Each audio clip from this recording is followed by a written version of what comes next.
एक राज्य में एक राजा रहा करता था। इस राजा में इतना क्रोध हुआ करता था कि अत्यधिक। इस क्रोध की वजह से सभी समाज वाले परेशान रहा करते थे। मगर एक खुशी की बात यह भी थी कि राजा को मूर्तियों का बड़ा शौक था।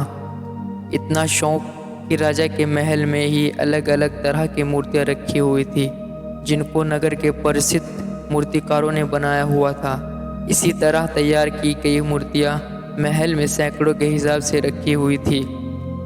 लेकिन उनमें से कुछ मूर्तियां ऐसी थी जो राजा को बहुत ही पसंद थी। इतनी पसंद कि उन मूर्तियों के लिए राजा ने एक सेवक भी रखा हुआ था जो उनकी देखभाल किया करता था। एक दिन सेवक उनकी साफ सफाई कर रहा था। अचानक उसका हाथ पास में रखी हुई मूर्ति पर लग गया, जिससे उन मूर्तियों में से एक मूर्ति टूट गई। राजा को बहुत पसंद थी ये बात राजा को पता चलती है।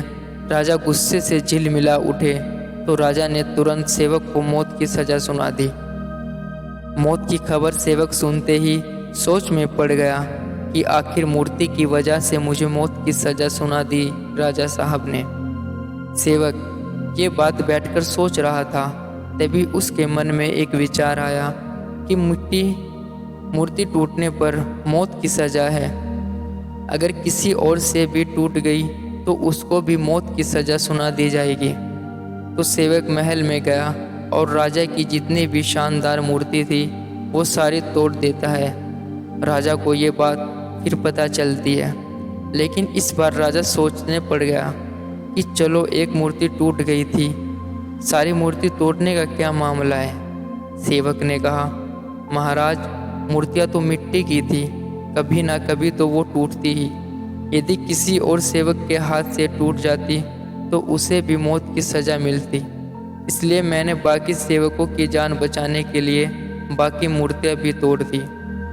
कभी कभी हम वस्तुओं को इतना प्रेम करने लगते हैं कि उनके आगे इंसान की जीवन का कोई महत्व नहीं दिया जाता, जबकि ये इंसानियत के खिलाफ है।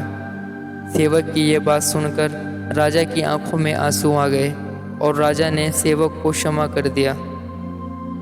शिक्षा हमें ये सिखाती है, वस्तु कितनी भी मूल्यवान क्यों ना हो, वह मनुष्य और उसके जीवन से बढ़कर नहीं हो सकती।